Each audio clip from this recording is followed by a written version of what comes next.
Hello and welcome back to our ES6 introduction on freeCodeCamp. This is reuse JavaScript code using import.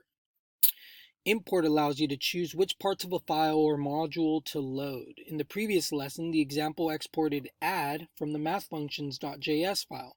Here's how you can import it to use it in another file. Import add from, and then the name of the file, or the location of that file. Here, import will find add in mathfunctions.js, import just that function for you to use and ignore the rest. The // tells the import to look for the mathfunctions.js file in the same folder as the current file.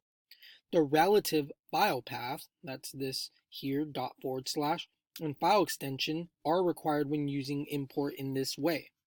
You can import more than one item from the file by adding them in the import statement like this. So very similar to how we did export in the previous lesson. We use import and then just separate by comma and then the name of the functions that we want to import. Add the appropriate import statement that will allow the current file to use the uppercase string and lowercase string functions you exported in the previous lesson. These functions are in a file called stringfunctions.js, which is in the same directory as the current file. So we're basically, let's copy this, paste it there. We're importing, except here we're not doing add, we're doing uppercase string and lowercase string.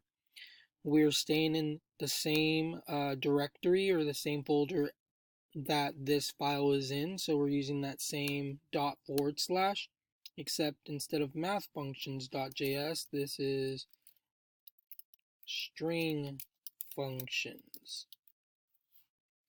So this would allow us to use the uppercase string and lowercase string functions that we created in that other file. Let's run test. And we did pass this. So the important thing that we should take from this is basically importing. Last we learned export, here we learned import. Import will allow us to grab what we've exported in another file and use it in a separate file. See, we don't have to copy paste those functions over here and have them within this file. It's just a lot easier to call the import function and automatically have access to those functions. If you're understanding that, you guys are getting this lesson. I'll see you in the next one.